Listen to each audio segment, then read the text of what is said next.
Move करना है, frame को मूव करना है। तो अभी तो रुका हुआ है, तो रुका हुआ, तो जब इसको इंस्टेंट मूव करना रहेगा ना तो उस टाइम चार्ज ज्यादा चाहिए होगा, ठीक है, उस टाइम चार्ज क्या होगा, ज्यादा चाहिए होगा, जो कि करंट उतना प्रोवाइड नहीं करेगा इंस्टेंट एक बार में। क्लियर है? तो उस चीज से ओवरकम करने के लिए एक डिवाइस एक तरह से बोल सकते हो जिसको क्या नाम बोलते हैं, कैपेसिटर। क्या बोलते हैं? कैपेसिटर, कैपेसिटर बोलते हैं, ठीक है। ये कैपेसिटर क्या होता है बेसिकली, अगर देखें तो इसमें क्या होता है, दो टर्मिनल्स होंगे, one is positive and another is negative. अगर दो, एक पॉजिटिव का और एक नेगेटिव का, दो अगर सामने सामने रख दिया जाए, ठीक है, सामने रखें या फिर कितना भी सेपरेशन पे रखें, बात समझ में आ रही है? तो अगर एक पॉजिटिव टर्मिनल्स और एक नेगेटिव टर्मिनल्स, अगर दो प्लेट को एक साथ रखा जाए तो इसको क्या बोलते हैं, कैपेसिटर। इसको क्या बोलेंगे, कैपेसिटर। और जिस पॉजिटिव रोड में जितना चार्ज स्टोर होगा, the charge in the this plate, positive plate, that is the charge of the capacitor. बस समझ में आ रही है? यानी कि इस प्लेट में जितना चार्ज स्टोर होगा, जितना चार्ज होगा, उसी चार्ज को बोलेंगे charge of the capacitor. Is it clear? ऐसा नहीं कि इसका भी चार्ज जोड़ दिया, इसका भी चार्ज जोड़ दिए, अगर दोनों का चार्ज जोड़ोगे तो जीरो आएगा। Why? Because this is plus Q and this is minus Q. Plus Q नहीं बोल के हम इसको प्लस सिग्मा बोल देते हैं, सिग्मा चार्ज डेंसिटी है ना, और दिस इज माइनस सिग्मा, क्योंकि ये पूरी तरह से क्या है, एक जस्ट लाइक दिस प्लेट है ना, दिस इज एरिया, ये पूरा एरिया है ना। एरिया पे अगर यूनिफॉर्मली डिस्ट्रीब्यूटेड चार्ज रहता तो क्या बोलते हैं, सरफेस चार्ज डेंसिटी। यस और नो बोलते हैं ना, that is the sigma. Sigma is basically what, Q by A, and what is the unit of this, coulomb per metre square. Is it clear? ठीक है, तो ये अगर दो प्लेट्स आपस में रहते हैं और एक में पॉजिटिव एक में नेगेटिव चार्ज अगर रहती है तो इस पूरे सिस्टम को क्या बोलते हैं, कैपेसिटर। ठीक है, अब कैपेसिटर में देखेंगे कि बाहर क्या फील्ड होगा, अंदर क्या फील्ड होगा। ठीक है, दो तीन region, first region, second region and third region. फिर देखेंगे इसमें कितना एनर्जी स्टोर होगा, कितना पोटेंशियल स्टोर होगा, कैपेसिटर किस किस चीज पे डिपेंड करेगा। बात समझ में आ रही है? ये सारा चीज हम लोग इस पर डिस्कस करेंगे। कैपेसिटर के यूज जैसे आप लोग ये फैन के ऊपर में देख रहे होंगे, एक सिलेंडर टाइप से व्हाइट रहता है जिसको हम लोग क्या बोलते हैं, कंडक्टेंस, ये सॉरी क्या बोलते हैं उसको, अगर कहीं पे जाते हैं तो कैपेसिटर के बजाय एक और नाम बोलते हैं उसको, और उसको बोलते हैं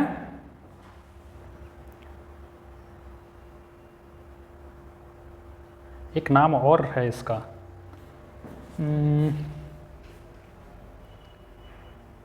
कंडेंसर। सुने होंगे कंडेंसर, क्या बोलते हैं, कंडेंसर।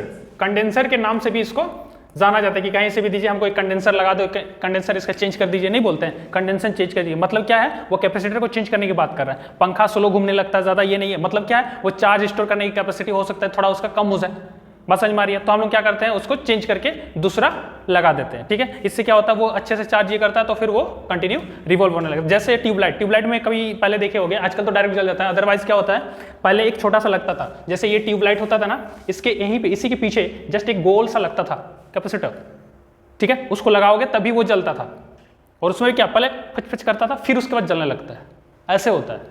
ठीक है, पहले ब्लिंक करता है, फिर उसके बाद फिर जलने लगता है। इसका कारण क्या है, बिकॉज ऑफ कैपेसिटर, यानी कि चार्ज को स्टोर करेगा, फिर जितना चार्ज स्टोर होगा फिर वो सप्लाई करेगा, तब उसको जलाने का काम करेगा। एक बार जल जाता है ना, उसके बाद फिर उसको उतना ज्यादा चार्ज की जरूरत नहीं पड़ता, फिर आराम से करंट उसको चलाते रहता है। Is it clear? होगा, यानी कि अब हम लोग इसके बारे में देखेंगे। ठीक है, तो ये पीपीटी में कुछ आ गया है, उसके बाद है ये वैसे सरफेस चार्ज डिस्ट्रीब्यूशन में भी difference this electrical capacitance, the measure of the ability of the conductor to store charges is known as the capacitance। कभी आप लोग रेसिस्टेंस के बारे में सुने होंगे, रेसिस्टेंस। ठीक है, अभी कैपेसिटेंस के बारे में सुनेंगे, फिर आगे जाइएगा फिर इंडक्टेंस के बारे में सुनेंगे। ठीक है, तो जैसे रेसिस्टेंस होता है, रेसिस्टेंस क्या काम करता है, what is the work of resistance, oppose the current, current को अपोज करने वाला, रेसिस्ट करने वाला, प्रतिरोध करने वाला, उसको क्या बोलते हैं, रेसिस्टेंस। यानी कि रेसिस्टेंस इक्वल टू क्या होता है, V by R, V by I, V equal to IR होता है ना, Ohm's law, V equal to IR, therefore R equal to V by I, यानी कि दिस इज द रेसिस्टेंस। उसी तरह से कैपेसिटेंस, कैपेसिटेंस मतलब capacity to store the charge. बात समझ में आ रही है? कैपेसिटेंस, मेरे अंदर कितना कैपेसिटेंस है, कितना कैपेसिटी है, इट्स मींस वो तो ability to do work, that is the capacity. यानी कि जो कैपेसिटेंस होगा, कैपेसिटेंस किसको बोलेंगे, measure of the ability of the conductor to store charge. किस चीज का एबिलिटी होता है, चार्ज को स्टोर करने का। बड़ा कैपेसिटर रहेगा तो ज्यादा स्टोर करेगा, बात समझ में आ रही है? तो वही चीज हम लोग देखेंगे कि कैपेसिटर जो चार्ज स्टोर करेगा वो बेसिकली किस किस चीज पे डिपेंड करेगा, क्या क्या चीज होना चाहिए कि वो चार्ज उस पे डिपेंड करे। Is known as the capacitance और कैपेसिटी। कैपेसिटी ये पुराना नाम था, ओल्ड नेम। क्लियर है? यानी कि किसी भी कैपेसिटेंस किसको बोलेंगे, किसका कैपेसिटेंस कितना है, इसको मेजर करने का मतलब क्या है, वो चार्ज को स्टोर करने का कैपेसिटी को देखेंगे कि वो जो है हमारे पास जो डिवाइस है वो कितना चार्ज स्टोर कर सकता है। बात समझ में आ रही है? ऐसा नहीं कि करेंगे कि उसका ट्यूबलाइट एकदम छोटा सा है, उसको ज्यादा चार्ज की जरूरत नहीं है, हम उसको पूरा कैपेसिटर को चार्ज कर लिए और दे दिए, उड़ जाएगा, होगा ना? बात समझ में आ रही है? ये चीज है। तो ये क्या है, मेजर करता है what is ability to store the charges, कितना उसका स्टोर है। अगर देखा जाए तो देखो ये जो दो टर्मिनल्स हैं, one is positive another is negative. अगर ये पॉजिटिव टर्मिनल है तो इसमें पॉजिटिव पोटेंशियल भी होगा, यस और नो? जिस भी प्लेट में पॉजिटिव चार्ज रखते हैं यानी कि उसके पास कैसा पोटेंशियल होता है, पॉजिटिव, क्योंकि हम पोटेंशियल का फॉर्मूला जानते हैं, क्या होता है, k/r। यस और नो? यही चीज अगर ये किसके लिए, पॉजिटिव के लिए, यही चीज अगर नेगेटिव के लिए रहेगा तो k-q/r, यानी कि ये माइनस बाहर आ जाता है तो उसमें नेगेटिव पोटेंशियल बोलते हैं कि नहीं? यानी कि अगर पॉजिटिव है तो पॉजिटिव पोटेंशियल, नेगेटिव है तो नेगेटिव पोटेंशियल। बात समझ में आ रही है? अब देखो यहां भी कुछ पोटेंशियल है, यहां भी कुछ पोटेंशियल। सेल के बारे में जानते हैं, cell battery, cell combination of cell is battery, but इसको क्या बोलते हैं, सेल ना, दिस इज सेल, इसमें this is positive this is negative. इसमें भी तो दो टर्मिनल होते हैं ना। अब इसको किससे नापते हैं, वोल्ट, पोटेंशियल डिफरेंस किसका, इसके और इसके बीच में, इसके और इसके बीच में जो पोटेंशियल का जो डिफरेंस रहता है that is the potential difference. उसी तरीके से यहाँ पॉजिटिव है और यहाँ नेगेटिव है, इसके बीच में तो कुछ पोटेंशियल का डिफरेंस होगा। यानी कि इस कैपेसिटर का पोटेंशियल डिफरेंस अगर बोलेंगे तो मतलब क्या है, ये पॉजिटिव और नेगेटिव टर्मिनल्स के बीच का जो डिफरेंस होगा that is the potential difference of that capacitor. Yes और नो? यानी कि चार्ज समझ में आया, चार्ज किसको बोलेंगे, कैपेसिटर का, ठीक है। और ये चार्ज जो होगा वो अगर पॉजिटिव है तो वो पॉजिटिव पोटेंशियल, नेगेटिव है तो नेगेटिव पोटेंशियल, और जो डिफरेंस होगा दोनों प्लेट के बीच का, वो पोटेंशियल का जो डिफरेंस होगा उसको क्या बोलेंगे, potential difference of the capacitor. बात समझ में आ रही है? और जो कैपेसिटेंस किसको बोलते हैं, the ability to hold charge. Is it clear? Yes और नो? चलो अगर देखा जाए तो ये जो दो प्लेट है, this one and this one, दो प्लेट है, अगर इसमें पॉजिटिव है इसमें नेगेटिव है, और यहां से एक इलेक्ट्रिक फील्ड बनेगा कि नहीं बनेगा, positive to negative electric field बनेगा। अगर इसमें और पॉजिटिव चार्ज होगा, यहाँ नेगेटिव, ये पूरा मान लेते हैं पॉजिटिव है, इधर पूरा नेगेटिव है, यानी कि इधर से पूरा इलेक्ट्रिक फील्ड तो हर एक के लिए बनेगा। यानी कि इसके अंदर क्या है, इलेक्ट्रिक फील्ड बन रहा है, बनेगा, अंदर में इलेक्ट्रिक फील्ड बनेगा ना, यहाँ पॉजिटिव यहाँ नेगेटिव, ठीक है। तो अगर देखा जाए तो जिसमें जितना ज्यादा चार्ज होगा, जिसमें जितना ज्यादा चार्ज होगा उसमें उतना ज्यादा पोटेंशियल होगा। यस और नो? यानी कि जितना ज्यादा चार्ज उतना ज्यादा, है कि नहीं, पोटेंशियल इन द सेंस की वर्क डन। अगर ज्यादा चार्ज है तो अगर हमको वहां पे काम करना होगा तो हमको ज्यादा फोर्स फील करवाएगा, ज्यादा फोर्स फील कराएगा तो हमको ज्यादा काम करना पड़ेगा। बात समझ में आ रही है? यानी कि potential is what, work done पर unit charge, that is the potential, है ना। ठीक है, हम लोग इससे पहले पढ़ चुके हैं, देखो इतना बार रिपीट करते हैं फिर भी वही चीज रहता है। यस और नो? होता है कि नहीं, work done to carry per unit charge, that is the potential. It's means अगर हमको काम करना है, अगर वहां बहुत सारा चार्ज है, उस प्लेट पे मान लेते हैं बहुत सारा चार्ज है, और अगर हमको काम करके लेके वहां तक पहुंचना है, इसका मतलब क्या, हमको ज्यादा काम करना पड़ेगा। चार्ज कम रहता तो हम तुरंत पहुंच जाते, चार्ज नहीं रहता तो हमको कोई काम ही नहीं करना पड़ता। यानी कि जितना ज्यादा चार्ज उतना ज्यादा काम, यानी कि जितना ज्यादा चार्ज उतना ज्यादा potential due to this plate.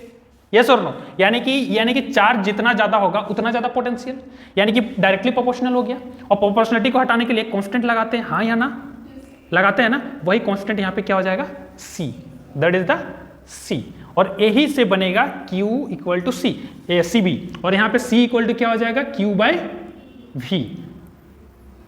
बात समझ में आ रही है? C equal to Q/V, C equal to Q/V। देखो Q यहाँ पे था, इसको इधर लेके तो डिवाइड हो जाएगा, होगा कि नहीं? तो C इक्वल टू क्या हो गया, Q/V।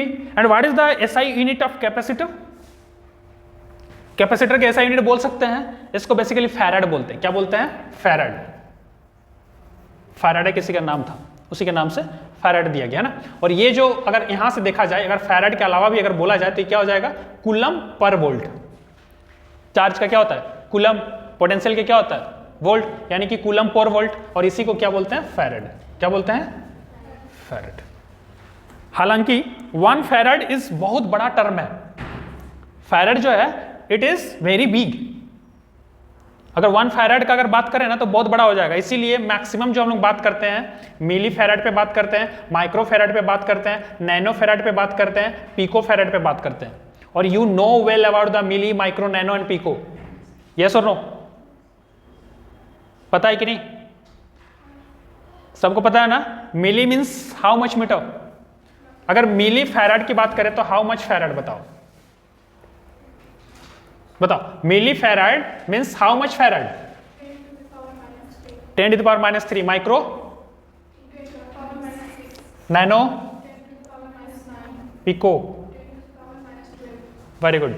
यानी कि किसी भी कैपेसिटर का जो कैपेसिटेंस दिया हुआ रहता है वो मिली, माइक्रो, नैनो और पिको में ही दिया हुआ रहता है। Is it clear? समझ में आ रहा है? यानी कि इसका ऐसा unit Q, C equal to Q by B. अब आप लोग को लग रहा होगा C तो डिपेंड करेगा Q और V पे, C कैपेसिटेंस जो डिपेंड करेगा। Here C is what? C is capacitance, C is capacitance, Q is what? Charge, Q is charge and V is what? Potential difference, है ना? क्या बोलेंगे इसको? Potential difference. और कौन सा पोटेंशियल डिफरेंस? देखो इसमें भी कंफ्यूजन नहीं होना चाहिए। पोटेंशियल डिफरेंस हम बहुत अच्छे से बताया। पोटेंशियल डिफरेंस कौन सा पोटेंशियल डिफरेंस होगा? चार्ज, कौन सा चार्ज होगा? बताया ना? चार्ज कौन सा होगा? जो पॉजिटिव प्लेट पे जो चार्ज होगा, जितना चार्ज होगा वही होगा चार्ज। बात समझ में आ रही है? और पोटेंशियल क्या होगा? दोनों प्लेट के बीच का जो पोटेंशियल में जो डिफरेंस होगा वही पोटेंशियल डिफरेंस होगा। क्लियर है? तभी जाके उस कैपेसिटर का पूरा कैपेसिटेंस निकल के आएगा। ठीक है? इतना गौर करवा के बता रहे हैं, मतलब इसका कारण है। नीट जेईई में जो होता है ना, इसी चीज को देखता है कि कौन कितने अच्छे से कॉन्सेप्ट क्लियर करके पढ़ा हुआ है। बात समझ में आया? ठीक है, समझ में आया? चलो अब देखो, अगर आप सोच रहे होंगे कि कैपेसिटर जो है वो चार्ज और वोल्टेज पे डिपेंड करेगा, no, capacitor does not depend on charge and potential difference, it only depends on the shape size of the capacitor. ये मान लो कैपेसिटर है तो इसका शेप क्या है? कैसा शेप है? स्क्वायर है, रेक्टेंगल है, सिलिंड्रिकल है, स्फेरिकल है? Is it clear? इसका शेप पे डिपेंड करेगा, इसका साइज पे डिपेंड करेगा, और इसके बीच में जो डाइलेक्ट्रिक है, ठीक है, जो डाइलेक्ट्रिक जो भी कांस्टेंट होगा उस पे डिपेंड करेगा। बात समझ में आ रही है? और इसके एरिया पे, इस जो इसका शेप साइज में ही वो चीज आ जाता है। शेप साइज अगर देखेंगे तो वो एरिया वगैरह उसी पे आएगा, और इसके बीच में जो डाइलेक्ट्रिक है उस पे, और इसका जो सेपरेशन है, ये दोनों के बीच का जो डिस्टेंस है उस पे डिपेंड करेगा। यानी कि capacitor depends on which? Shape size, separation between two plates and dielectric between two plates. Is it clear? हम लोग देखेंगे सारा चीज वो कैसे डिपेंड कर रहा है, उस चीज को भी प्रूफ करेंगे। लेकिन ये जो फॉर्मूला आया कैसे आया, समझ में आया? C equal to Q by V, क्योंकि हम जानते हैं कि जितना चार्ज डालेंगे उतना ज्यादा पोटेंशियल बढ़ेगा, नेचुरल चीज। बस समझ में आ रही है? तो जितना ज्यादा चार्ज उतना ज्यादा पोटेंशियल, यानी कि जितना ज्यादा ई प्रोपोर्शनलिटी को हटाने के लिए एक कांस्टेंट का यूज होगा, और वही कांस्टेंट क्या है? Capacitor, capacitance. This is the capacitance. What is the SI unit of capacitance? Farad. That is the coulomb per volt. Is it clear? And we measure maximum the capacitance in millifarad, microfarad, nanofarad, picofarad. Okay? Is it clear? यहां तक समझ में आया? यानी कि capacitor किसको बोलेंगे? Clear है? समझ में आया ना? ठीक है, चलिए नेक्स्ट आगे बढ़े। This is Q equal to CV and C equal to Q by V. Okay? And if V equal to 1 volt then C equal to Q। अगर पोटेंशियल डिफरेंस अगर 1 वोल्ट का होगा तो C कितना होगा? C इक्वल टू Q, क्योंकि ये 1 हो गया। बात समझ में आया? ठीक है। Capacitance of the conductor is defined as the charge required to raise its potential through 1 unit. अगर कैपेसिटेंस को डिफाइन करना है, क्या करना है? डिफाइन करना है, तो कैसे डिफाइन करेंगे? कि जितना चार्ज क्या होगा? Defined as the charge required to raise, इतना चार्ज जरूरत है कि हम इसको 1 वोल्ट से बढ़ा दें, 1 वोल्ट पोटेंशियल डिफरेंस क्रिएट कर दें। ठीक है, तो वो जो होगा उतना जो चार्ज होगा उसी को क्या बोलेंगे? कैपेसिटेंस। बात समझ में आया? ठीक है। ऐसा unit of capacitance is farad, जिसका सिंबल होता है F। और देखो ये होता है एक कांस्टेंट, ये एक होता है कांस्टेंट। कैपेसिटर को ऐसे दिखाते हैं, कांस्टेंट कैपेसिटर को ऐसे सिंबल से दिखाते हैं। कैपेसिटर का सिंबल कैसे होता है? ऐसे, लेकिन कहीं कहीं ऐसे भी दिखेगा। This is the variable, this is the variable. आप रेसिस्टेंस के केस में 10th में पढ़े होंगे। This is the resistance and this is the variable resistance, जिसको रियोस्टेट बोलते हैं। यस और नो? उसी तरह से ये कैपेसिटर हो गया, दिस इज द फिक्स्ड। ये कैपेसिटर जो है फिक्स है। अगर यही चीज अगर यहाँ पे ये कर देंगे, मतलब सेपरेशन आगे पीछे होगा, जिससे उसका कैपेसिटेंस डिपेंड करेगा। बात समझ में आया? तो ये चीज यानी कि दो टाइप के कैपेसिटर्स होते हैं, एक होता है फिक्स्ड और वन इज वेरिएबल। क्लियर हो, समझ में आया यहाँ तक? ठीक है। Capacitance is said to be 1 farad when 1 coulomb of charge rises the potential of the conductor by 1 volt। यानी कि 1 farad किसको बोलेंगे? 1 coulomb चार्ज कितना राइज करेगा? 1 वोल्ट पोटेंशियल को जब राइज करेगा तो ये भी 1, ये भी 1, ये भी 1, तो दिस इज ऑल्सो 1, है ना। तो इसी का तो फॉर्मूला होता है फैराड ना, उसी का यूनिट से होता है फैराड। इट्स मीन्स क्या है? 1 coulomb चार्ज से जब 1 वोल्ट का पोटेंशियल डिफरेंस क्रिएट होगा तो उसी को बोलेंगे 1 farad capacitance. Is it clear? समझ में आया यहां तक? ठीक है, कोई डाउट है यहां तक? नो? चलो, since 1 coulomb is the big amount, इसीलिए किससे नापते हैं? मिलीफेराड, माइक्रोफेराड, नैनोफेराड एंड पिकोफेराड। क्लियर? ये तो हम बता दिए हैं वैसे। ठीक है, चलिए। Capacitance of an isolated spherical conductor, by the way इसका कोई वैसे मीनिंग नहीं है। एस्फेरिकल कंडक्टर के द्वारा जो कैपेसिटेंस होगा उस चीज को बताया है। ठीक है, इससे पहले हम कुछ बताना चाहेंगे कि वो, अच्छा चलो इसके बाद ही बताते हैं। This is the sphere and suppose this is the center of this sphere and this is the radius of the sphere. It means if we consider that the charge, positive charge, is concentrated at the center, then what is the potential at the due to a sphere on the surface? The potential due to this sphere at the surface is what? V equal to k q by, sorry, this is small q, small positive q divided by r. This is the potential at the surface. Yes or no? अगर potential इतना है, ठीक है, चलो, और उसको k की जगह हम क्या लिख सकते हैं? 1/4 पाई epsilon not. Yes, it's means अगर यहाँ पे देखा हो c इक्वल टू क्या होता है? q by v। यस और no? If we look here then we can find out that 4 pi epsilon naught r, if अगर इसको इधर लेके जाएंगे तो v इधर आ जाएगा, तो q बाई v आएगा कि नहीं? आएगा ना। यानी कि इसको हम क्या लिख सकते हैं? ऐसे लिख सकते हैं 4 pi epsilon naught r equal to q by v। देखो इसको इधर लेके आए, इसको इधर लेके जाए, तो ये q यहाँ रह जाएगा, ये v इधर आ जाएगा, और ये चारों इधर आ गई। बात समझ में आया? तो इससे क्या हो जाएगा? q by v equal to 4 pi epsilon naught r। यानी कि हम इसको बोल सकते हैं c equal to 4 pi epsilon naught r। This is the capacitance due to this sphere. Very easy, बुझाया क्या सकीना? फिर से समझ में आ रहा है? कि नींद आ रहा है? नींद आ रहा है, सो जाओ। ठीक है,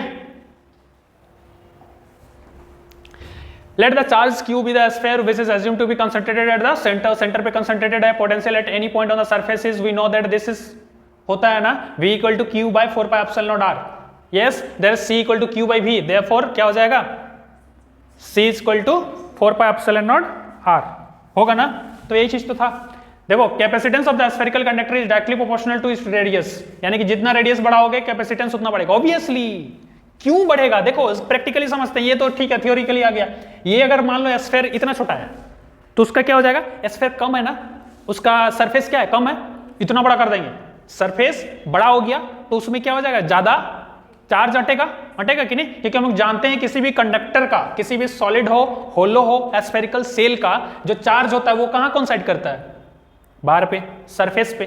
और हम कहां पे देख रहे हैं? इसका कंसंट्रेटेड कर रहे हैं सेंटर पे, और इसका पोटेंशियल कहां देख रहे हैं? सरफेस पे। और हम लोग जानते हैं कि सरफेस जितना डिस्टेंस पे जाएंगे पोटेंशियल उतना ज्यादा कम होगा। और हम लोग जानते हैं कि capacitance inversely proportional to potential. It's means potential decreases then the capacitance will be increases. But how? क्यों बोलेंगे? ये तो फॉर्मूला आ रहा है। हाँ होगा, क्यों होगा? पोटेंशियल कम होगा तो हम ज्यादा काम कर सकते हैं किसी के पास। अगर उसका क्षमता कम है तो हम उसको ज्यादा नचवाएंगे ना, है? अगर वो हमसे ज्यादा डरेगा तो हम उसको ज्यादा डराएंगे ना। वही चीज है, अगर पोटेंशियल उसके पास कम है मतलब हम ज्यादा काम करके उसके पास चार्ज और पहुंचा सकते हैं। बात समझ में आ रही है? लेकिन एक टाइम ऐसा आएगा जबकि बहुत ज्यादा चार्ज हो जाएगा उसके पास, तो फिर और चार्ज हम वहां पे वर्क नहीं कर सकते। ठीक है, आगे कैपेसिटर के बारे में बहुत अच्छे से पढ़िएगा, सारा चीज पढ़िएगा। ये तो बेसिक है, ये तो इंट्रोडक्शन है एक तरह से कैपेसिटर का, कैसे वो कैपेसिटर आ रहा है। कैपेसिटर से बहुत सारा काम होता है। अगर इसके यूजेस के बारे में देखें ना तो आप चैनल जो रेडियो फ्रीक्वेंसी मैच करते हैं कि दिस इज 104.8 FM होता है ना, वो कैसे, वो फ्रीक्वेंसी मिलता कैसे आपको? आप भी अपना फ्रीक्वेंसी बना सकते हैं, तुम भी अपना फ्रीक्वेंसी बना सकता है और पूरा दुनिया उसको सुन सकता है। समझ में? इसलिए ये जो है ना, इसमें सारा चीज रेसिस्टेंस और कैपेसिटेंस का ही इसमें खेल है। ठीक है, किसी का जैसे अगर आप कभी रेडियो फ्रीक्वेंसी मिलाते होंगे तो कभी कभी दो दो आवाज एक साथ मिलता है ना, जब उसको और अच्छे से फिक्स करते हैं तो पूरा साफ आवाज आता है ना। तो वो सारा चीज रेजोनेंस किसको बोलते हैं, क्या नहीं होता है, वो सारा चीज हम लोग आगे देखेंगे, लेकिन कैपेसिटर के बारे में जानना जरूरी है। ठीक है, ये बहुत जगह बहुत अच्छा काम करेगा। आप रडार वगैरह बहुत जगह यहाँ पे यूज होता है ये कैपेसिटर। आपका मोबाइल फोन हो, कुछ भी हो, मैक्सिमम जगह कैपेसिटर का यूज होता है। जो छोटे छोटे सिलेंडर देखते हैं ना आप ऐसे करके, देखते हैं कि नहीं, देखे होंगे। जैसे कोई किट है, मान लो हम किट को बड़ा सा बना देते हैं, दिस इज किट, ठीक है, उसमें ऐसे करके यहाँ पे सिलिंड्रिकल ऐसे करके रहता है टिक टिक टिक टिक ऐसे करके रहता है। फिर इस समय फिर यहाँ पे इस टाइप से बना हुआ रहता है, फिर इस समय जॉइंट रहता है ना, फिर यहाँ पे इस टाइप से रहता है, इसको रेसिस्टेंस बोलते हैं। ठीक है, ये सब भी जुड़ा हुआ रहता है, ऐसे ऐसे करके पूरा किट बनता है, देखें कि नहीं। फिर एक आईसी बनेगा, ऐसे करके रहता है, उसमें ऐसे ऐसे करके इसका बहुत सारा इस टाइप से, दिस इज इंटीग्रेटेड सर्किट होता है। ये सारा चीज़ आप लोग पढ़िएगा कि कैसे कौन चीज़ क्या है। बात समझ में आ रही है, क्लियर है। तो ये कैपेसिटर एक स्फेरिकल कंडक्टर है जो डायरेक्टली प्रोपोर्शनल टू रेडियस, यानी कि जितना ज्यादा रेडियस बढ़ाएंगे पोटेंशियल उतना कम होगा, पोटेंशियल जितना कम होगा उतना ज्यादा कैपेसिटेंस बढ़ेगा, क्योंकि इनवर्सली प्रोपोर्शनल। इसी को देखना है ना, इसको देखो, C equal to Q by V, याद कर लेना है, C इक्वल टू, बात समझ में आ रही है। लेकिन C क्यू बाई भी है, लेकिन C जो है Q और V पे डिपेंड नहीं करता। किस पे डिपेंड करता है, shape, size, separation and dielectric between the this to plates. Is it clear, यानी कि मीडियम जो भी रहेगा बीच में उस पर डिपेंड करेगा। अगर मीडियम नहीं रहेगा तो क्या हो जाएगा, एक पॉजिटिव है नेगेटिव चिपक नहीं जाएगा, चिपकेगा ना। उसको सेपरेट करने के लिए हमको लकड़ी दो, डाइलेक्ट्रिक दो, कंडक्टर नहीं दे सकते, कंडक्टर नहीं डाइलेक्ट्रिक पढ़े थे ना कल, ठीक है। तो डाइलेक्ट्रिक का यूज है, और इससे क्वेश्चंस फिक्स है। 110% कैपेसिटर्स और डाइलेक्ट्रिक से क्वेश्चंस फिक्स है, समझ में आ रहा, एकदम 100%, चाहे बोर्ड हो, चाहे नीट हो, चाहे जेई हो, हर किसी में पूछेगा ही। और इसीलिए हम लोग डिफरेंट टाइप का क्वेश्चंस भी करेंगे इसके बाद, और वो भी एक दो नहीं करेंगे, लगभग बहुत सारे, कम से कम 20-30 क्वेश्चंस एक एक टॉपिक से, मतलब 2-3 दिन सिर्फ क्वेश्चंस ही करेंगे। बात समझ में कैसे डील करना है, क्योंकि हम देख लिए कि क्वेश्चंस को तुम लोग डील करने में आधा माथा दुख जाता है, ठीक है, सारा चीज। तो ये the above equation is true for the conducting sphere. ये किसके लिए है, कंडक्टिंग स्फीयर होना चाहिए, होलो और सॉलिड हो चलेगा, कोई भी हो, लेकिन वो कंडक्टिंग होना चाहिए। If the sphere is in medium, then अगर ये मीडियम पे, ये तो क्या है, फ्री ये पे है ना, ठीक है, परमिटिविटी ऑफ फ्री स्पेस है। अगर इसी में मीडियम रहेगा तो उसको एप्सिलॉन आर लगा देना है, ई नॉट एप्सिलॉन आर, यही चीज होता है ना, ठीक है। Capacitance of the earth is, देखो 711 माइक्रोफैराड। अगर फैराड में लेते हैं तो सोचो क्या होता, ये तो अर्थ का बोल रहा है, अर्थ का कैपेसिटेंस कितना है, 711 माइक्रोफैराड। बात समझ में आ रही है, क्योंकि capacitance equal to 4 pi epsilon naught R, 4 pi epsilon naught R. और रेडियस ऑफ द अर्थ आपको पता है 6400 है ना, 6400 किलोमीटर, उतना है इसका रेडियस। तो सोचो कि कैपेसिटेंस कितना बन रहा है, इतना ही बन रहा है, क्लियर है, ठीक है, समझ में। तो ये चीज था capacitance and isolated spherical conductor. अब हम लोग देखते हैं principle of capacitance. Plate A is positively charge and plate B is neutral. मान लेते हैं अगर इसका प्रिंसिपल का बात ये कर रहा है, मतलब अगर एक पॉजिटिव चार्ज है, suppose this is positive charge और ये न्यूट्रल है, दोनों सामने है। अगर ये पॉजिटिव चार्ज है तो इसमें एक इंड्यूस्ड चार्ज होगा, पॉजिटिव के वजह से यहाँ नेगेटिव चार्ज इंड्यूस्ड होगा कि नहीं होगा ना, किधर होगा, इस साइड नेगेटिव और इसी के पीछे साइड पॉजिटिव हो जाएगा, तभी तो न्यूट्रल होना चाहिए, होगा ना, वही चीज यहाँ पे बोल रहा है, ठीक है। जस्ट लाइक दिस ए और बी, तो इसमें क्या होगा, इधर नेगेटिव चार्ज, पोटेंशियल कितना है भी, है ना। Second two, when a neutral plate B is brought near A, B को ए के सामने जैसे लेके आएंगे, charges are induced on B, B पे चार्ज इंड्यूस्ड हो जाएगा, such that side near A के साइड में जो रहेगा उधर नेगेटिव होगा और इधर पॉजिटिव हो जाएगा, and the other side is positive. यानी कि कैसे होगा, देखो इसको यहां से यहां लेके आए, यहां से यहां जैसे लेके आएंगे तो ए के साइड में पॉजिटिव है तो उसके साइड में नेगेटिव आ जाएगा। इंडक्शन, चार्जिंग बाय इंडक्शन पढ़े थे ना, उसमें 2 स्फीयर था, ऐसे करके लेके आ रहे थे तो इसमें ऑटोमेटिक चार्ज इंड्यूस्ड हो रहा था ना, बस वही प्रोसेस समझ लो इसको, ठीक है।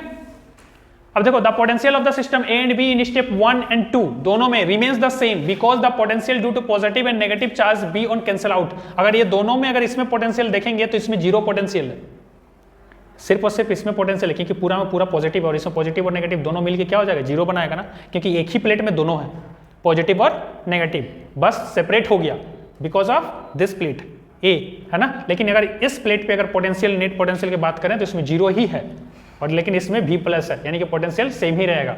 When the farther side of B is earthed, अगर इसको हम अर्थेड कर दें, positive charge on B get neutralize, और ये पॉजिटिव क्या हो जाएगा, अर्थिंग बोलते हैं ना। अगर इसको अर्थिंग कर दें, अर्थिंग कैसे करते हैं, अर्थिंग का वैल्यू कैसे दिखता है पता है, ऐसे जस्ट लाइक दिस। अगर ये सिंबल है मतलब क्या किया है उसको, अर्थिंग, है ना, अर्थिंग डाला हुआ है ये चीज। तो इससे क्या हो जाएगा, ये पॉजिटिव है तो ये नेगेटिव को तो जाने नहीं देगा, लेकिन पॉजिटिव इसके साथ अंदर में अर्थ के अंदर चला जाएगा, ठीक है। क्योंकि अर्थ के पास पॉजिटिव और नेगेटिव दोनों ही चार्जेस बहुत ज्यादा में है। अगर पॉजिटिव मिलेगा तो नेगेटिव खींच लेगा उसको, नेगेटिव मिलेगा तो पॉजिटिव। क्लियर है, ये हो गया। देखो अच्छा दिया है यहाँ पे पोटेंशियल डिक्रीज टू V, देखो यहाँ से हट गया ना, पॉजिटिव वाला को घुसा दिया अंदर, ठीक है। तो इससे क्या बचा, सिर्फ और सिर्फ ये। Now the net potential of the system decreases due to the sum of the positive potential on A and negative potential on B। अब देखो आप पूरा सिस्टम का अगर देखो, पहले तो 0 था, इसका पोटेंशियल 0 था, तो सिर्फ इसका पोटेंशियल पूरा इफेक्टिव था, है ना। मान लो इसका V प्लस था, तो यहाँ पे V और यहाँ पे 0, यानी कि V माइनस 0, पोटेंशियल डिफरेंस कितना हो जाता, V minus 0 is what, V। लेकिन अभी देखो यहाँ पे V था और यहाँ पे कुछ है, माइनस कुछ होगा। मान लो यहाँ पे 5 वोल्ट है और यहाँ माइनस 2 वोल्ट है, अगर अभी देखेंगे तो 3 वोल्ट ही आएगा ना। यहाँ पे 2 वोल्ट और यहाँ 5 वोल्ट, तो दोनों को माइनस करें तो कितना हो जाएगा, 3 वोल्ट, यानी कि अभी थोड़ा कम हो जाएगा, ठीक है। To increase the potential of the same value was the step 2, an additional amount of charge can be given to A plate A। This means the capacity of storing charge on A increases. इसका मतलब क्या हुआ कि इसमें जो capacitance है उसका बढ़ जाएगा, क्योंकि पोटेंशियल घट गया। पोटेंशियल घट जाने से क्या हो जाएगा, कैपेसिटेंस बढ़ जाएगा, ठीक है। The system is formed is called capacitor. ये पूरा सिस्टम जो बना है इसी को क्या बोलते हैं, कैपेसिटर्स। अब देखेंगे capacitance of parallel plate capacitor, this is more important, ठीक है। ये पूछेगा कैसे कैपेसिटेंस को निकालेंगे।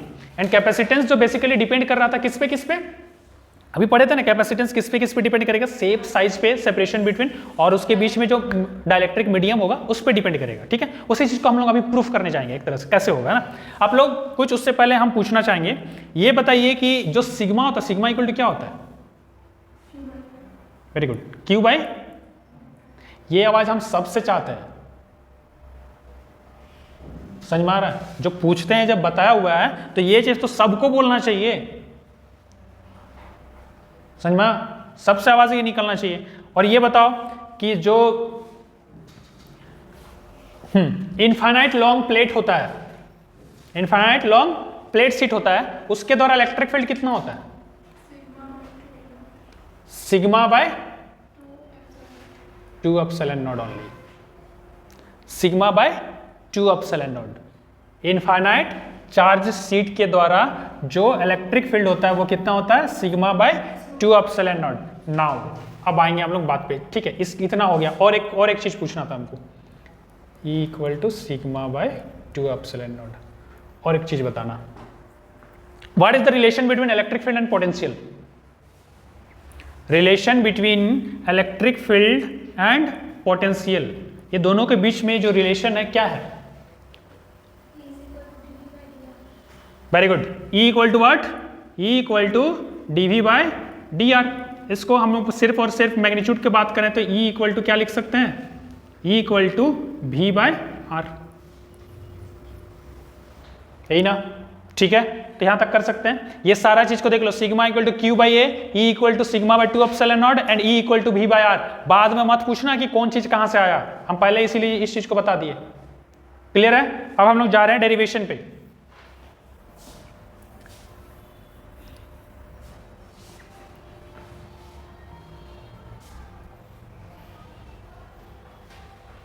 मान लेते हैं ये क्या है, capacitor, this is the capacitor, यहां से जस्ट लाइक दिस, ठीक है।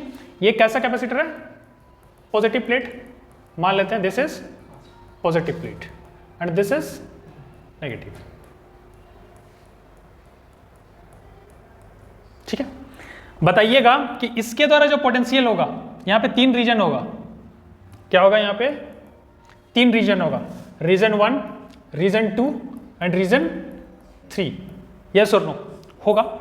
बताना what is the electric field at region 1, what is the electric field at region 2 and what will be the electric field at region 3। कितना कितना होगा, देखो यहां पे जो इलेक्ट्रिक फील्ड होगा वो पॉजिटिव से नेगेटिव की तरफ, हाँ या ना, होगा ना, पॉजिटिव से नेगेटिव की तरफ। यहां पे जो होगा नेगेटिव में होता है ऐसे, और इसके द्वारा जो होगा इधर होगा, ठीक है। और यहां पे कितना हो जाएगा, पॉजिटिव के द्वारा ऐसे और नेगेटिव के द्वारा, ठीक है, होगा कि नहीं। तो रीजन 1 पे इलेक्ट्रिक फील्ड जो होगा, इलेक्ट्रिक फील्ड एट रीजन 1 कितना हो जाएगा, E net is equal to कितना होता है, sigma by 2 epsilon not, yes और नो, पॉजिटिव के द्वारा होगा कि नहीं, और यहाँ पे नेगेटिव के द्वारा सिग्मा बाय 2 एप्सिलॉन नॉट, और दोनों ऑपोजिट में है तो नेगेटिव साइन, क्योंकि इलेक्ट्रिक फील्ड डायरेक्शन पे डिपेंड करता है ना, और दोनों ऑपोजिट है तो कैंसिल आउट करेगा, मतलब नेट कितना हो जाएगा, होगा कि नहीं।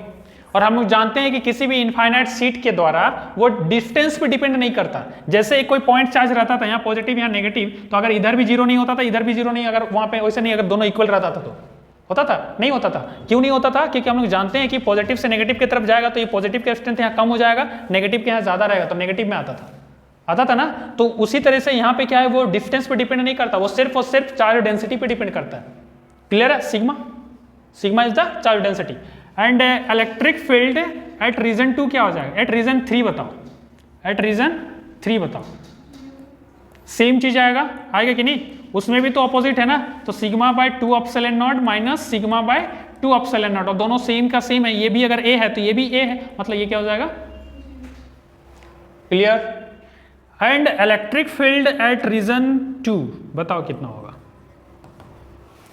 रीजन 2 पे कितना होगा, यहाँ पे तो कैंसिल आउट नहीं कर रहा, यहाँ पे तो ऐड हो जा रहा है ना, इधर से उधर जाएगा तो ऐड हो जाएगा, यानी कि ई नेट जो होगा वो कितना हो जाएगा, sigma by 2 epsilon not plus sigma by 2 epsilon not, that is the how much, 2 sigma by 2 epsilon not, it's means 2 cancel out sigma by epsilon not.